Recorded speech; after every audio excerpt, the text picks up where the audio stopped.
Every angler remembers the one that got away. Most of the time, it wasn't bad luck, it was a mistake they didn't even know they were making. The fish was right there. Then it wasn't. And that gap between almost and actually landing it, that's where beginners live. Here are 10 mistakes that cost beginners the biggest fish and how to stop making them before your next trip. First up, dull hooks. It sounds obvious, but a hook that can't scratch your thumbnail won't set in a fish's mouth either. Run your hook across your thumbnail. If it slides without catching, it's done. Swap it out, takes 30 seconds and saves the whole trip. Mistake 2 is casting too hard. Power doesn't help here. Timing and rod flex do all the work. A hard cast just spooks the fish. Fish near structure, docks, weed edges, submerged rocks. You're placing bait, not launching it into open water hoping something finds it. Number 3, reeling too fast right after the cast. That first second of stillness is often when the biggest fish commits. Don't rush it. Mistake 4 is wrong drag settings. Recommended drag is roughly 1/3 of your line's breaking strength. Not cranked tight, not loose enough to slip freely.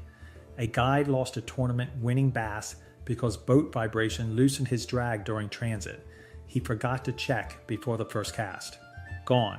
5th mistake, staying too long in dead water. If nothing happens in 15 to 20 minutes, move.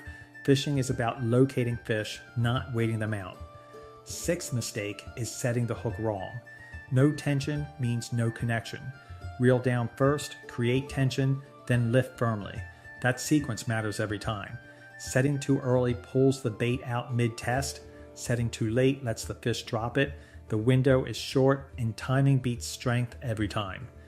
Mistake 7, high sticking. Lifting your rod straight up concentrates all the pressure at the weakest point, the tip. Keep the rod at roughly a 45-degree angle during the fight. Let the drag do its job.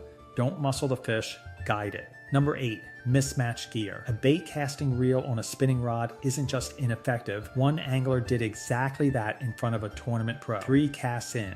You don't need a $700 rod to catch fish. But your rod, reel, and line need to match each other. Mismatched gear kills your presentation.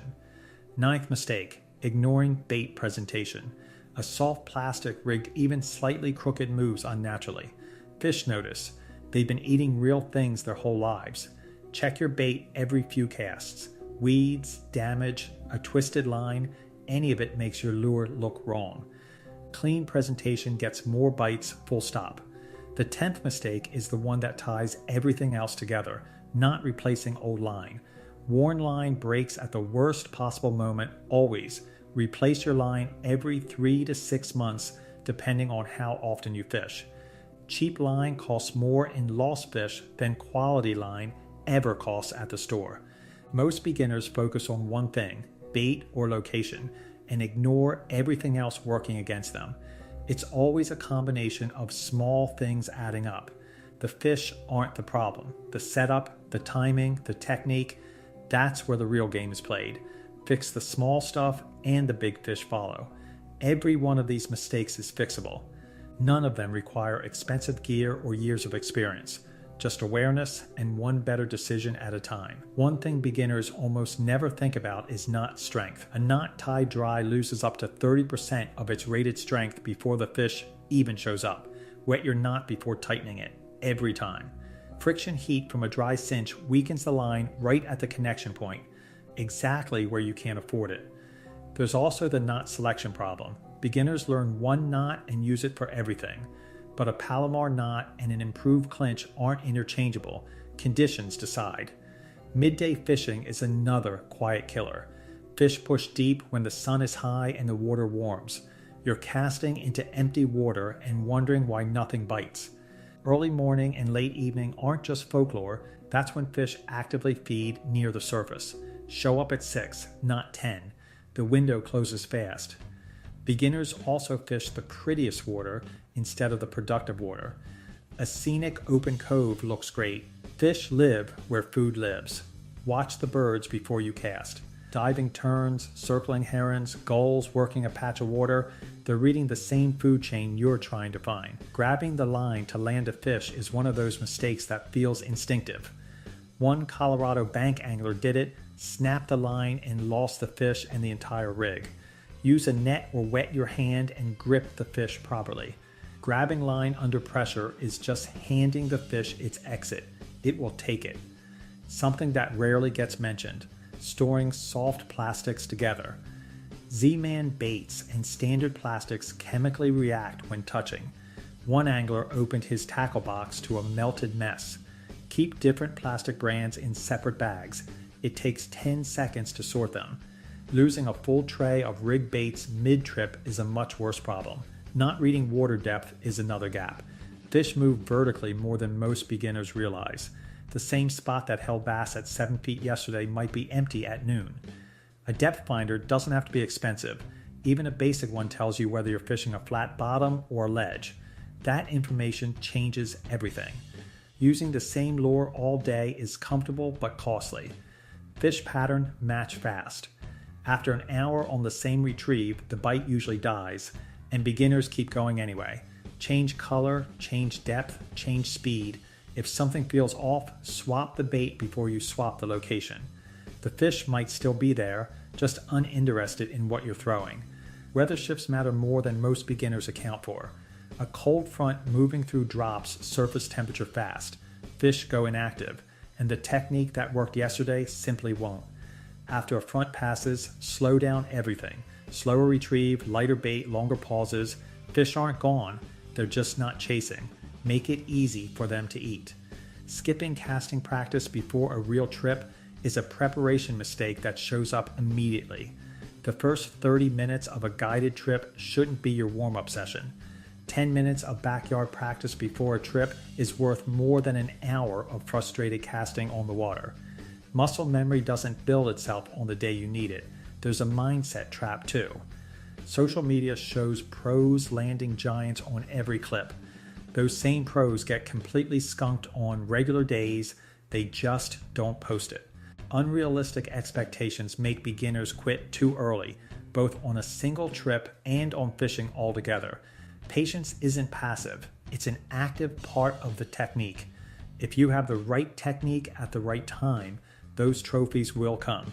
Ian Rubin wrote in Florida Sportsman, "Chasing a trophy every trip just accelerates the mistakes.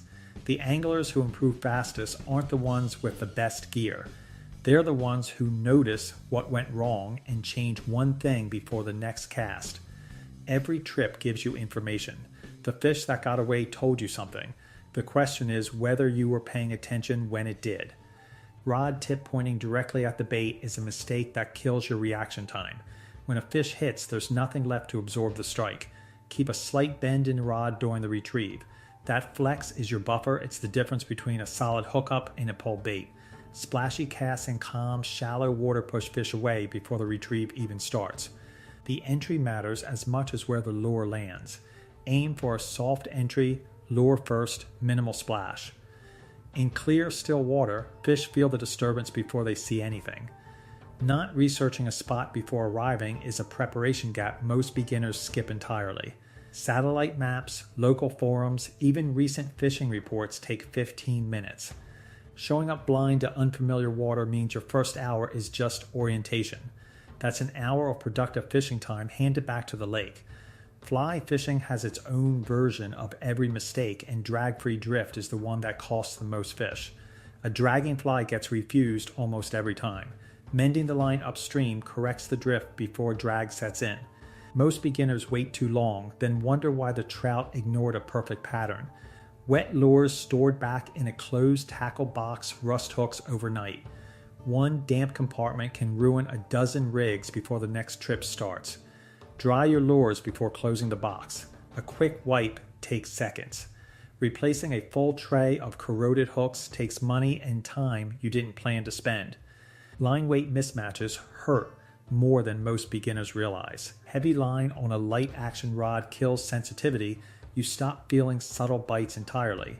Match line weight to the rod's rated range. It's printed on the blank. Ignoring it doesn't just hurt casting, it disconnects you from what's happening underwater. Ignoring what the guide says is expensive. Anglers who follow guide instruction catch 30 to 50% more fish than those who fish their own way. Guides read water for a living. When one tells you to slow down or move 2 feet left, there's a reason. That reason usually has fins. Adrenaline causes more lost fish than bad technique. The moment a big fish hits, beginners speed everything up, reel faster, pull harder, panic. Slow down when a big fish is on. Breathe, let the rod and drag do the work they were built for. Rushing is how hooks tear out. Not observing actual feeding behavior before casting is a common shortcut. That Colorado angler casting dry flies to surface rises? The fish were eating bait fish, not insects. Spent 2 minutes watching before the first cast. What's breaking the surface? Where are the bait fish? The answer changes everything about what you tie on. Cotton clothing is a preparation mistake that turns uncomfortable fast. Wet cotton stays wet and cold. On a long day on the water, that becomes a real problem. Synthetic or merino wool layers manage moisture and keep you functional. Comfort affects focus, and focus affects every decision you make on the water. Over-tightening the line while reeling during a fight is a pressure spike waiting to happen. The fish surges, the line has nowhere to go, and something breaks.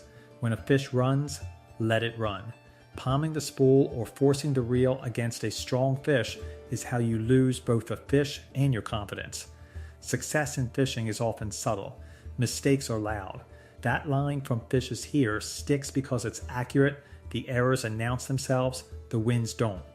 The gap between a beginner and a confident angler isn't talent, it's accumulated small corrections, each trip a little cleaner than the last. Tipping a guide is something most beginners never think about. Skip it and that guide remembers. Your next trip gets noticeably less effort. 15 to 20% of the trip cost, in cash, is standard. It's not charity, it's how guides know you value their work. Strip setting versus rod tip setting is a distinction most beginners never learn. For streamers in saltwater, a strip set keeps the fly in the fish's mouth. A violent rod sweep on a take pulls the fly clean out. The fish felt it for half a second, then it was gone. Depth wins in stillwater. Brian Chan built an entire teaching philosophy around it. Fish suspended at the wrong depth simply won't eat your fly. Count your fly down to the fish's level before retrieving. Guessing depth and hoping is just expensive casting practice with no feedback. Kayak transport mistakes cost more than fish. One angler ran highway speeds with a loaded kayak and improper straps. Friction melted part of the hull. Cardboard between the strap and hull prevents contact damage. It takes 1 minute to add and saves a repair bill that runs into hundreds of dollars. Pre-tied rigs feel convenient but cost more over time. Learning to tie your own knots means you know exactly what strength you're fishing with. No knot is best for all fishing styles. Guidesley's education team put it plainly. Conditions decide the knot, not habit. Hammer setting on a light tippet is a fast way to lose both the fish and the fly. 5-weight tippet doesn't forgive a hard swing. Mother Nature is my business partner, one Florida guide said. Conditions change daily. The angler who adapts catches fish. The one who doesn't goes home empty. Getting distracted by a fishing companion is more costly than it sounds. Missed strikes happen in under a second. Conversation fills that window fast. Keep the social part for the drive home. On the water, one eye stays on the line. That's not antisocial, that's just how it works. Wind lanes concentrate food on the surface. Beginners ignore them. Experienced anglers position right along the edge and work it methodically. Weed beds aren't obstacles, they're addresses. Bass, pike, and perch use them as cover and ambush points. Cast to the edge, not past it. Quick change swivels without silicone sleeves can slip under pressure. Nash documented this in product testing. The connection holds until it suddenly doesn't. Small rigging details like that don't feel important until a big fish exposes them. Check every connection before the first cast, not after the first loss. Every angler starts somewhere, and every angler makes mistakes. The ones who improve are simply the ones who stay curious. Keeping a simple log, spot, time, bait, result turns random trips into actual data. The fish aren't random, they're predictable once you have enough information to see the pattern. That information only comes from paying attention consistently. None of this requires expensive gear, guided trips, or years on the water. It requires showing up with the right habits already in place. The fish are out there. The mistakes covered here are the only things standing between a beginner and a genuinely great day on the water. If this helped, share it with someone who's just getting started. If you want to learn more, then go watch this video where I tell the biggest scams beginners fall for when buying their fishing gear.